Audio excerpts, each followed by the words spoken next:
പുസ്തകമെന്നൊരു ചെങ്ങാതി ഉത്തമനായൊരു വഴി കാട്ടി. പുസ്തകമെന്നൊരു ചെങ്ങാതി ഉത്തമനായൊരു വഴി കാട്ടി. അറിയുക നമ്മൾ ലോകത്തെ വായന എന്നൊരു കർമ്മത്താൽ. വായിച്ചങ്ങനെ വളരേണം, നേടണമെന്നും വിജ്ഞാനം. വായിച്ചങ്ങനെ വളരേണം, നേടണമെന്നും വിജ്ഞാനം. വായനാസന്ധ്യ ആരംഭിക്കുകയാണ്. പുസ്തകങ്ങളെക്കുറിച്ചുള്ള ചർച്ചയാണ് നമ്മൾ വായനാസന്ധ്യയിൽ സാധാരണ നടത്താറുള്ളത്. കാസർഗോഡ് ഇങ്ങനൊരു പരിപാടി ആരംഭിച്ചിട്ട് വർഷങ്ങളായി. ഇത്രയധികം ആൾക്കാർ പങ്കെടുക്കുന്നത് അടുത്ത കാലത്ത് ആദ്യമായിട്ടാണ്. അത് നല്ലൊരു ശുഭോദർക്കമായ ഒരു സംഭവമാണ്. കഴിഞ്ഞ വർഷം അവസാനമാകുമ്പോൾ നമുക്ക് പ്രശസ്തരായ രണ്ടുപേരല്ല പിന്നെയുണ്ട് ആൾക്കാർ മരിച്ചു പോയിട്ടുണ്ട്. അതിൽ വായനയ്ക്ക് വേണ്ടി മാത്രം ജീവിച്ച ഒരാൾ, എഴുത്തിനു വേണ്ടി മാത്രം ജീവിച്ച ഒരാൾ MT വാസുദേവൻ നായർ നമ്മളെ അനുസ്മരണമൊക്കെ നടത്തിയതാണ്. എങ്കിലും ആ മരണത്തിൽ എനിക്ക് മനസ്സിലാവുന്നത് വായനക്ക് ശക്തി കൂടുകയാണ് ചെയ്തത്. MT കുറിച്ച് അറിയാത്ത ഇന്നത്തെ ആൾക്കാർ തലമുറ അത് വായിക്കുക, MT വായിക്കുക മാത്രമല്ല മലയാളത്തിലെ കൃതികളെ വായിക്കുക എന്ന ഒരു നിലയിലേക്ക് അത് വളർന്നിട്ടുണ്ട്. അതെന്തായാലും എഴുത്തുകാർക്ക് പ്രചോദനമാണ്. സാധാരണ നമ്മൾ കവിതകളും ലേഖനങ്ങളും യാത്രാവിവരണങ്ങളാണ് നമുക്ക് അധികം കിട്ടുന്നത്. പക്ഷെ ഒരു നോവൽ എന്ന നിലയ്ക്ക് ഒരു പുസ്തകം എഴുതുക എന്നുള്ളത്, ഒരു കവിതയെ നമുക്ക് ആരെക്കുറിച്ച് എങ്ങനെ എഴുതാം എന്നുള്ളത് പ്രവാസ ജീവിതവും കാസർഗോഡായിട്ടുള്ള അനുഭവങ്ങൾ നിങ്ങൾക്ക് വായിച്ചവർക്കറിയാം. എല്ലാവരും ആ പുസ്തകം വായിക്കുകയും പ്രചോദിപ്പിക്കുകയും ചെയ്യണം. നമ്മുടെ ഒരു എഴുത്തുകാർക്കുള്ള പ്രശ്നം പണ്ടേയുള്ള പ്രശ്നമാണ്. അങ്ങനെയാണ് നമ്മുടെ നാഷണൽ ബുക്ക് സ്റ്റാളൊക്കെ ആരംഭിച്ചത്. എഴുത്തുകാർക്ക് കയ്യിൽ നിന്ന് പൈസ, എഴുത്ത് മാത്രമല്ല പൈസയും പോകുന്നൊരു അവസ്ഥയാണ്.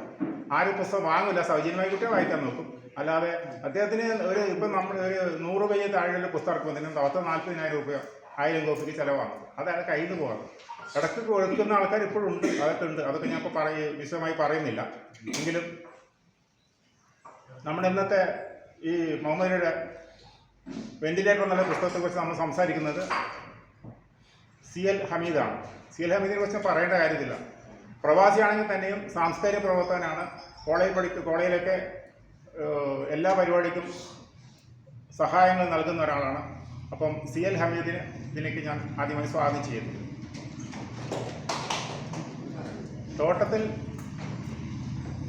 മുഹമ്മദിൻ്റെ തോട്ടത്തിൽ എന്താ അധികം പറയേണ്ടത്? കാരണം അധികമായിട്ട് പരിചയം ഉണ്ടാകാൻ സാധ്യതയില്ല. നിങ്ങൾ സുഹൃത്തുക്കൾക്ക് നന്നായിട്ട് അറിയാം. ആ പുസ്തകത്തിൽ MA റഹ്മാനൊക്കെ വളരെ വ്യക്തമായി പറഞ്ഞിട്ടുണ്ട്. അദ്ദേഹത്തിൻ്റെ പുസ്തകം നമ്മൾ ചർച്ച ചെയ്യുന്നത്. അത് നമുക്ക് നല്ലൊരു ചർച്ചയാക്കി അദ്ദേഹത്തിന് നല്ല ഒരു ചർച്ച ആക്കിക്കൊണ്ട് മുമ്പോട്ട് പോകാം.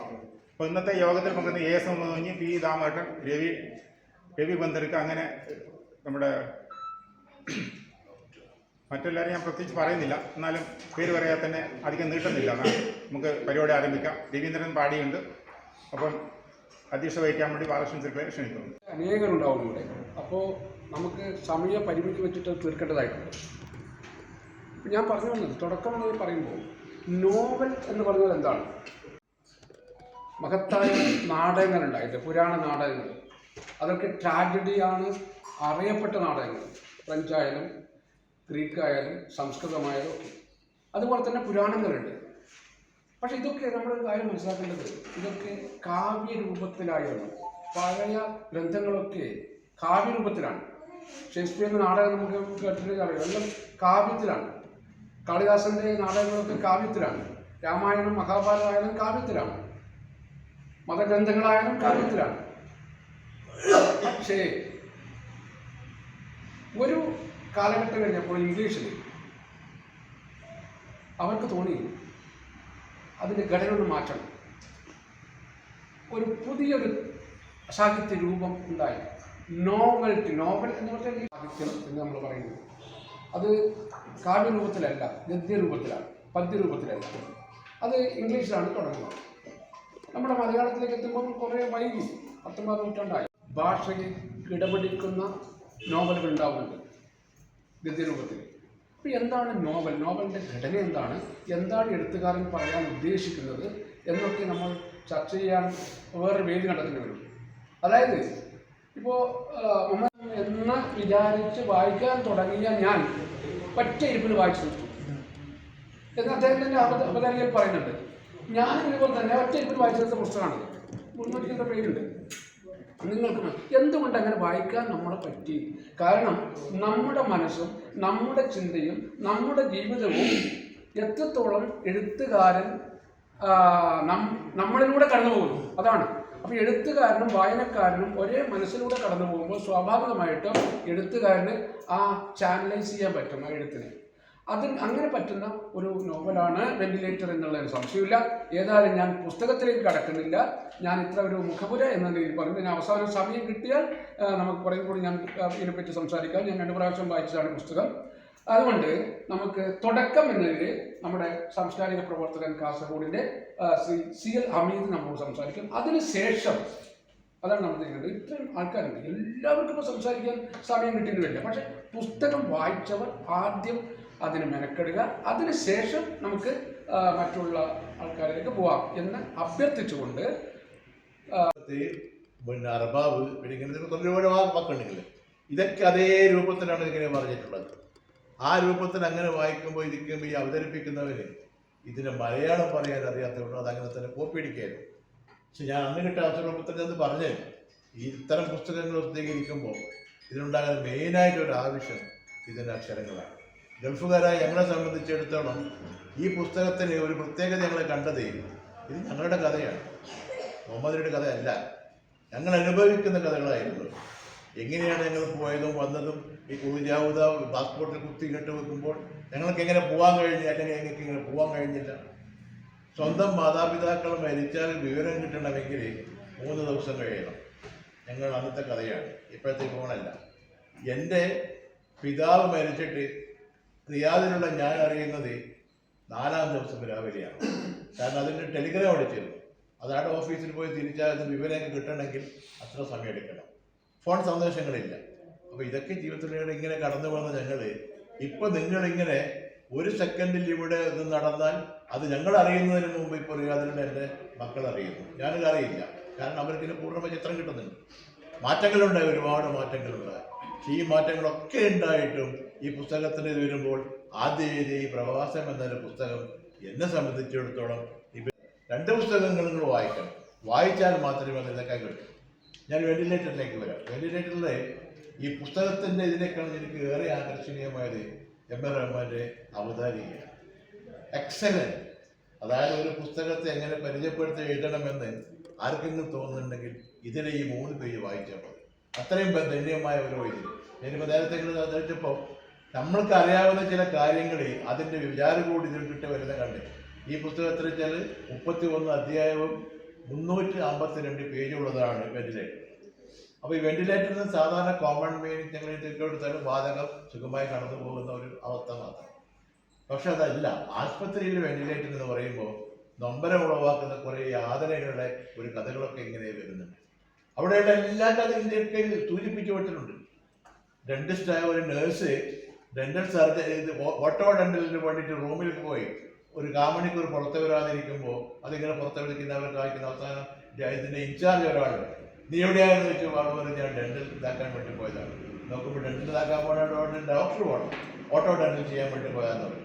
അപ്പോൾ ഓട്ടോ ഡെന്റലല്ല അവിടെ ചെയ്തിരുന്നത്, വേറെ എന്തൊക്കെയാണെന്ന് ഈ സൂചന വേണ്ടി ഇങ്ങനെയുള്ള കുറേ ചെറിയ ചെറിയ സൂചനകൾ. ഇതിലൊരു 21-ാം അധ്യായത്തിൽ ഒരു വാചകമുണ്ട്. അത് ഞങ്ങൾക്കൊക്കെ വളരെ ടച്ചിങ് ആയിട്ട് കിട്ടുന്നതാണ്. അത് അദ്ദേഹത്തോട് ഞാൻ അങ്ങോട്ട് പറഞ്ഞു കൊടുത്തിട്ടുണ്ട്. അല്ല, വലത് കൈകൊണ്ട് ഗ്ലാസ് എടുത്ത് കുടിക്കണം എന്ന് നമ്മളെ പഠിപ്പിക്കാറ്. അപ്പോൾ അത് ഞങ്ങൾ അന്നൊരു ചോദിച്ചു പറഞ്ഞു, വലത് കയ്യിൽ ഇങ്ങനെ ഒരു സാധാരണ അപ്പവും കറിയൊക്കെ ഇങ്ങനെ മുക്കി തിന്നുമ്പോൾ ആ കൈ ആവുമല്ലോ, അതുകൊണ്ട് അനുസരിച്ച് ഞങ്ങളിങ്ങനെ ഇടത് കൈ കൊണ്ട് ചായ കുടിക്കുന്നത്. അപ്പോൾ അന്ന് അവർ പഠിപ്പിച്ചു കൊടുത്ത ഒരു കൈ കാലോ എല്ലോ എന്തെങ്കിലും കുറച്ച് വേദനയായിട്ട് പോയാൽ അവിടെ കണ്ട് നോക്കി ഡോക്ടർ പറയും പ്ലീസ് അതിന് കൊണ്ടൊന്ന് എക്സ്റേ എടുത്തിട്ട് വന്നു. അത് എക്സ്റേ എടുക്കാൻ മാത്രം അതിലുണ്ടോ ഉള്ളൂ എന്നല്ല പ്രശ്നം. അത് ഇങ്ങനെ പോയി ഡോക്ടർ അങ്ങനെ പറയുമ്പോൾ ആരും പോയിട്ട് എടുത്തു എക്സ്റേ എടുത്ത് വന്നിട്ട് അയച്ചു തരും. ഇതിലൊരു ബ്ലഡ് കൗണ്ട് ചെയ്തൊരു സംശയം തോന്നുന്നുണ്ട്, അതുകൊണ്ട് ബ്ലഡ് ടെസ്റ്റ് ചെയ്ത് വരണം. ഈ 2-3 ടെസ്റ്റ് ബൈക്കുമ്പോഴേക്കും അത് ഏകദേശം ഒരു 500 രൂപയുടെ കൂടുതൽ അതവിടെ വന്നു. എക്സ്റേയുടെ ചാർജസ് വന്നു 600-700. ഒരു 1000-1500 രൂപ ചാർജ് ചെയ്യുന്നത് പ്ലസ് ഡോക്ടർ ചാർജുമായിട്ടാണ് അവർ പിന്നെ അവസാനം കൊടുക്കുന്നത് ഒരു പെയിൻ കില്ലർ 2 ഗുളികയും മേലെ പരട്ടാനുള്ള ഒരു മരുന്ന് കൊടുത്തു കഴിഞ്ഞിട്ട് ആരോഗ്യമുണ്ട്. അതൊക്കെ ഇതിൽ ആശുപത്രി തുടങ്ങുന്ന ഒരാളെ കുറിച്ച് പ്രത്യേകിച്ച് പറയുന്നുണ്ട്. സുബൈറും മേസും എന്ന 2 കഥാപാത്രങ്ങളൊക്കെ ഉണ്ട് ഇതിൽ. അത് തുടങ്ങുന്ന ആരാണെന്ന് വെച്ചാൽ തീരെ വിദ്യാഭ്യാസമില്ലാതെ മൊബൈലിൽ കൂലിവേല ചെയ്യുന്ന രൂപത്തിലുള്ള ഒരാളാണ് ഇവിടെ ആശുപത്രി തുടങ്ങുന്നത്. വളരെ നല്ല നിലയിൽ തുടങ്ങിയ ആശുപത്രി കാണുമ്പോൾ ആദ്യം ഒരു ഡോക്ടർ പോയിട്ട് ആശുപത്രിയിലേക്ക് പ്രവേശം ഞെട്ടിപ്പോയി. അവിടുത്തെ സൗകര്യങ്ങൾ കണ്ടിട്ട് എല്ലാത്തരം ഇതൊക്കെ എല്ലാം ചെയ്തിട്ടുണ്ട്. അപ്പോഴാണ് അയാൾ പറഞ്ഞത് ആശുപത്രി എന്നത് ഒരു സ്ഥാപനത്തിൻ്റെ അതിൻ്റെ അല്ലെങ്കിൽ അതിൻ്റെ മതപരമായ കാഴ്ചപ്പാടിൻ്റെ മനുഷ്യ സ്നേഹത്തിൻ്റെ ഒക്കെ കഥകൾക്ക് അപ്പുറം കച്ചവട സ്ഥാപനമായി മാറിയതിൻ്റെ തെളിവാണ് ഈ ഇപ്പോഴുള്ള ഈ ആശുപത്രി എന്ന്. അതിലുള്ള എല്ലാ തെളിവുകളും അദ്ദേഹം പറയുന്നുണ്ട്. അതിൽ ആദ്യത്തെ തെളിവെന്ന് വെച്ചാൽ ഈ ആശുപത്രി ഉണ്ടാക്കുന്ന വിദ്യാഭ്യാസം 4ാം ക്ലാസ് വിദ്യാഭ്യാസം ഉള്ള ഒരാളാണ്. അവൻ ഇന്റർവ്യൂവിലേക്ക് ആൾക്കാർക്ക് കൂടി ആശുപത്രി നിലനിൽക്കണമെങ്കിൽ നിങ്ങൾ ഞങ്ങളുടെ തയ്യാറായി മാറണം. ഉടനെ തന്നെ അദ്ദേഹത്തെ മാനേജറാക്കി അദ്ദേഹത്തെ പുതിയ റൂമിലേക്ക് കൊണ്ട് ചെയ്തിട്ട് ഉടക്കെ പറഞ്ഞ് അദ്ദേഹം ഇങ്ങനെ ഓരോരോളെ ഇങ്ങനെ പരിശീലിക്കാൻ തുടങ്ങി. അവിടെയാണ് ഈ ഡോക്ടർ കഥകൾ വരുന്നത്. അത് അറിഞ്ഞു നോക്കുമ്പോൾ യേശുമാരുമായി സംസാരിച്ചിട്ട് അദ്ദേഹം 26 ഡോക്ടർമാരും 300 സർവൻസും ഉള്ള ഒരു ആശുപത്രിയുടെ കഥകളായിട്ട് അദ്ദേഹം പറയുന്നുണ്ട്. അപ്പോൾ ആ നേഴ്സുമാർ ഇവരെന്ത് ചെയ്യുന്നു എന്ന് ചോദിച്ചാൽ അവിടെയും പറയാൻ പാടില്ലാത്ത കഥകളിലൂടെ നടക്കുന്നു എന്നതാണ്. അത് ആശുപത്രി ആയതുകൊണ്ട് അതിന് മാറ്റങ്ങളൊന്നുമില്ല. പക്ഷെ അതൊക്കെ എങ്ങനെ ഇവർ വിവരിച്ചു എന്ന് ചോദിച്ചാൽ അതിന് കാരണം പറഞ്ഞിട്ടുണ്ട്. മനുഷ്യത്വത്തിൻ്റെ വെളിച്ചത്തിൽ ഇതിനോരോന്നായി കൊണ്ടുവന്നു, ഭാഷകളൊക്കെ സേവനെ കൊണ്ടുവന്നു. പക്ഷെ ഇതിലെനിക്ക് 2 ഭാഗത്തെയും കൂടെ നന്നായി മാത്രം പറഞ്ഞാൽ പോരാ. അപ്പോൾ എനിക്ക് വിമർശിക്കാൻ പറ്റുന്നതുകൊണ്ട് അതും കൂടി പറയണമെന്ന്. ഇതിന് വെന്റിലേറ്ററിൽ ഞാൻ കണ്ട ഒരു പ്രത്യേകത,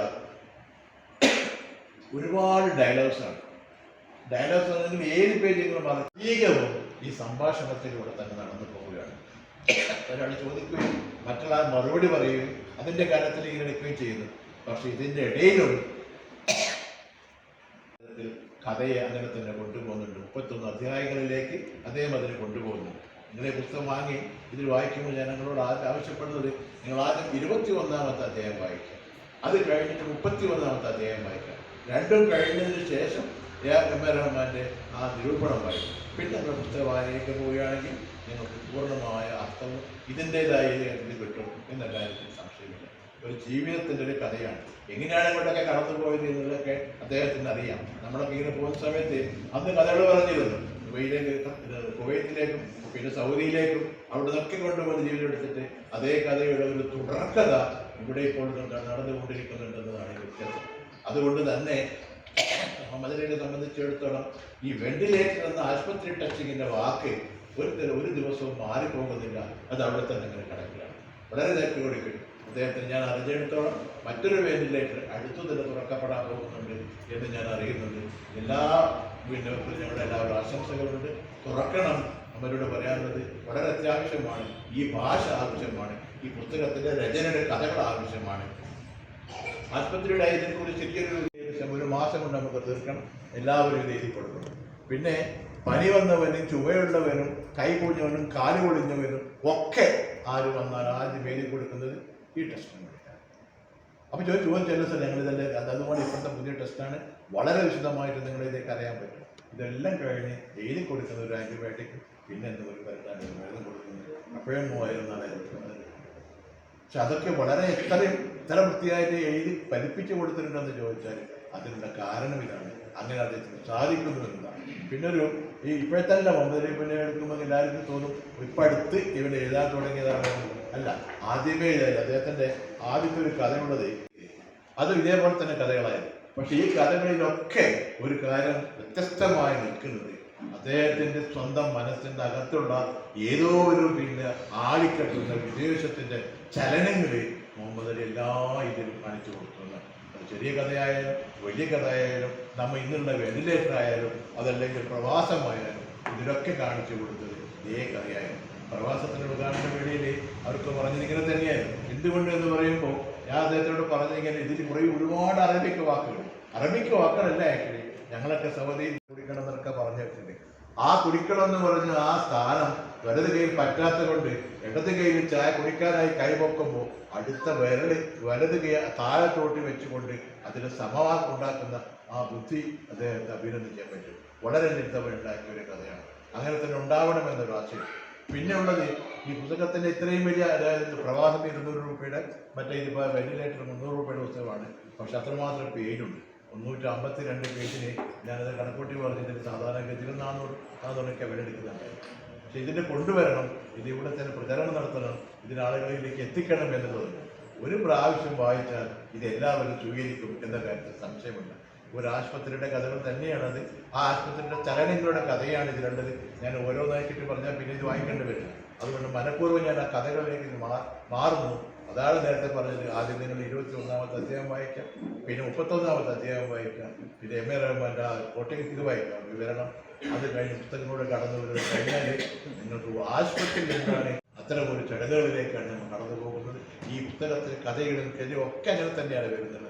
കുറേ കാര്യങ്ങളാണ് അദ്ദേഹത്തോട് സൂചിപ്പിച്ചതുപോലെ ഈ സംഭാഷണം, തമ്മിലുള്ള സംഭാഷണം തന്നെ ഡോക്ടറും നഴ്സും മറ്റും ഇതിലായി ചില സ്ഥലത്ത് 4-5 പേജ് വെറും സംഭാഷണം മാത്രമായിട്ട് വരുന്നത് കേട്ടിട്ടത് വലിയ പാരഗ്രാഫുകൾ കുറവാണ്. അപ്പോൾ ഈ നോവലിൻ്റെ ഇത് നിൽക്കുന്ന സമയത്ത് ഇതിൻ്റെ സംഭാഷണത്തിൽ ഇത് മാറ്റിയിട്ട് അവർ പറഞ്ഞു എന്ന രൂപത്തിൽ കുറച്ച് വലിയ വലിയ പാരഗ്രാഫുകൾ ഉണ്ടാവണം. അപ്പോഴാണ് ആളുകൾക്ക് വായിക്കാനുള്ള ഒരു നോവൽ വായിക്കുന്ന ഒരു പ്രതീതി കിട്ടുന്നത്.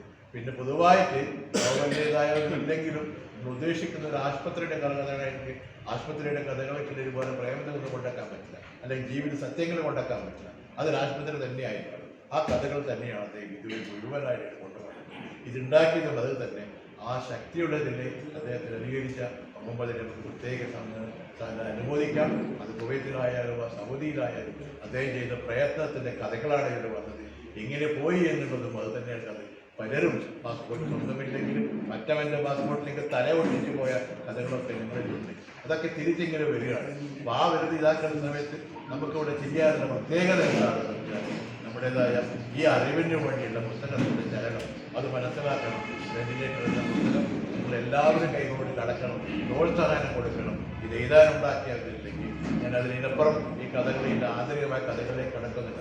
ആരോഗ്യപരമായ കാരണങ്ങളുണ്ട്. പക്ഷെ ഒരിക്കലും കൂടി അത് പറയുന്നത് ഇത് തുടക്കം മുതൽ ഒരു ആശുപത്രി എന്ന ചിത്രം അത് എങ്ങനെയെന്ന് നമ്മുടെ മനസ്സിലേക്ക് വായിക്കുമ്പോൾ നമ്മുടെ മനസ്സിലേക്ക് വരുന്നുണ്ട്. തിയേറ്ററിലായാലും ഇരിക്കുകയായാലും ഏത് ഭാഗത്തിലുള്ള ആശുപത്രിയായാലും എങ്ങനെയാണ് ആശുപത്രി ഇതിങ്ങനെ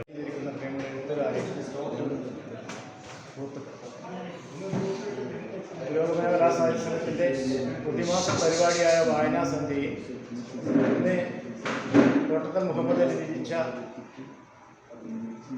വെന്റിലേറ്റർ എന്ന നോവലാണ് ചർച്ച ചെയ്യുന്നത്. ഇന്ന് ധാരാളം ആളുകൾ ഈ ചർച്ചയിൽ പങ്കെടുത്തു. ഈ ചർച്ചയ്ക്ക് കൂടുതൽ കാര്യങ്ങൾ പുസ്തകം വായിക്കാത്തതുകൊണ്ട് കൂടുതൽ കാര്യങ്ങൾ കടക്കുന്നില്ല. എഴുത്തുകാരനെ ഞാൻ വളരെ മുമ്പ് തന്നെ പരിചയപ്പെട്ടതാണ്. പക്ഷേ ആദ്യം കണ്ടപ്പോൾ എനിക്ക് മനസ്സിലായില്ല ഇദ്ദേഹമാണ് ആ ദേഹമെന്ന്.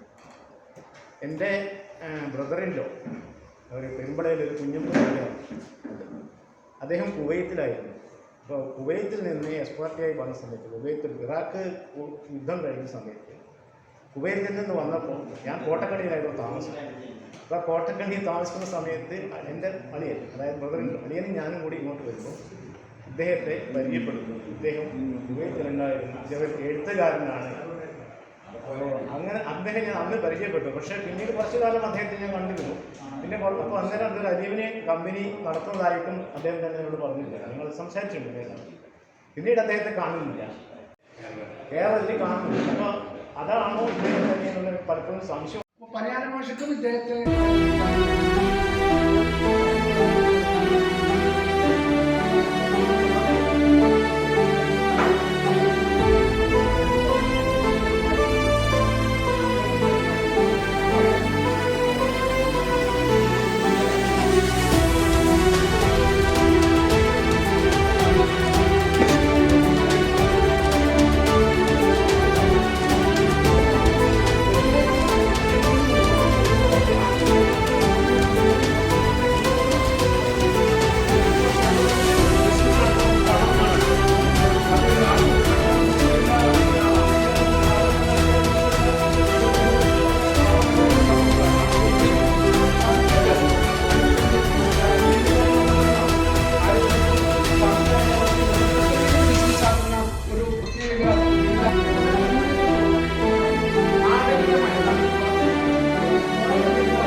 അങ്ങനെയല്ലയോ എന്നാണ് നിയമമാണ്.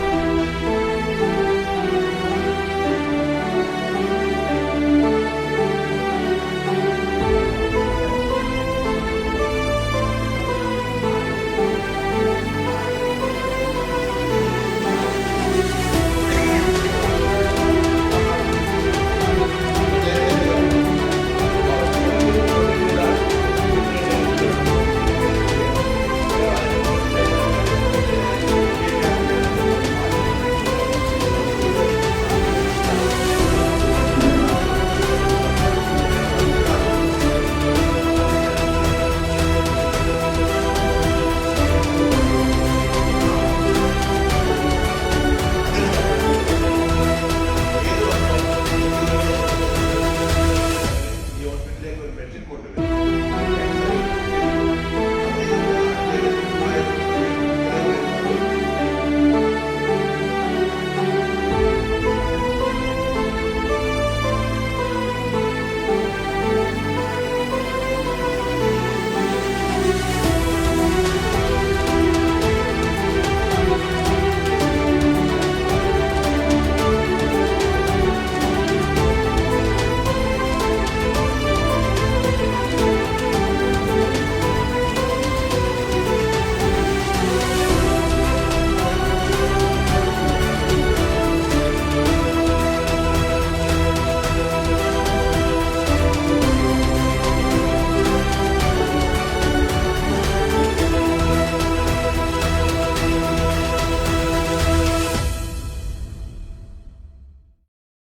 $550D ക്വാളിറ്റി TMT സ്റ്റീൽ ബാറായ മിനാർ TMT സ്റ്റീൽ ബാർ ഉപയോഗിച്ചാൽ പിന്നെ ഏത് ആകാശം മുട്ടുന്ന ബിൽഡിംഗും കരുത്തോടെ കാലങ്ങളോളം നിലനിൽക്കും. വിശ്വാസത്തിന്റെ കാതൽ, കരുത്തിന്റെ കാവൽ.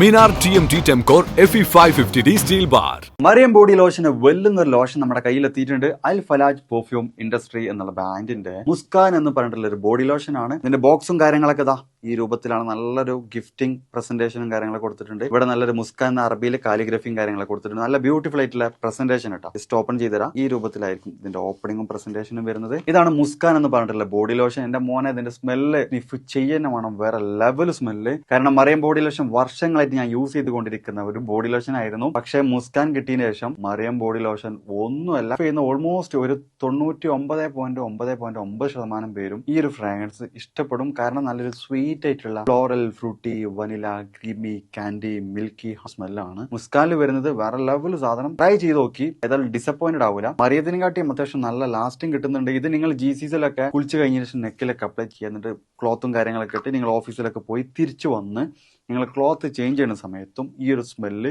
GCCയിൽ ഫീഡ്ബാക്ക് കിട്ടിയിട്ടുണ്ടെന്ന് അവർ പറഞ്ഞിട്ടുണ്ട്. പിന്നെ അവർ മെയിനായിട്ട് ചെയ്യുന്നത് ഹോൾസെയിലാണ്. ആർക്കെങ്കിലും ബൾക്കായിട്ട് ഹോൾസെയിൽ വേണമെന്നുണ്ടെങ്കിൽ താഴെ കൊടുത്ത് നമ്മളെ കോൺടാക്ട് ചെയ്തോളി. അവർ കാര്യങ്ങളൊക്കെ അറേഞ്ച് ചെയ്യും. ഇനി നാട്ടിലോട്ട് ആർക്കെങ്കിലും ഹോൾസെയിലായിട്ട് വേണമെന്നുണ്ടെങ്കിൽ അതിനെ അവരെ കോൺടാക്ട് ചെയ്തോളി. പിന്നെ പെർഫ്യൂമൊക്കെ ആർക്കെങ്കിലും മാനുഫാക്ചർ ചെയ്യണമെന്നുണ്ടെങ്കിൽ അതുപോലെ പ്രൈവറ്റ് ലാബിലും കാര്യങ്ങളൊക്കെ ചെയ്യണമെന്നുണ്ടെങ്കിൽ ഇവരെ കോൺടാക്ട് ചെയ്യുക. ഏതായാലും താഴെ ഡിസ്ക്രിപ്ഷനിൽ അവരുടെ കംപ്ലീറ്റ് ഡീറ്റെയിൽസ് ഞാൻ കൊടുക്കുന്നുണ്ട്. ഈ സാധനങ്ങൾ ഓർഡർ ചെയ്തോളി. ഓൾ ഓവർ UAE അവരുടെ ഡെലിവറിയും കാര്യങ്ങളൊക്കെ ചെയ്തിടും.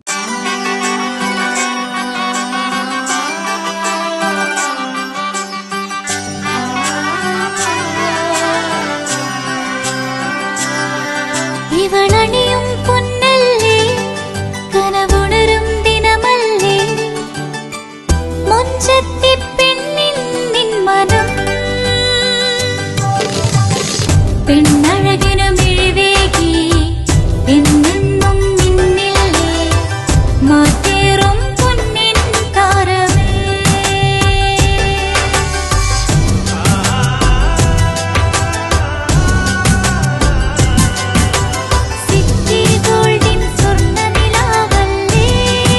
City Gold and Diamonds, Kerala and Karnataka, the glow of purity.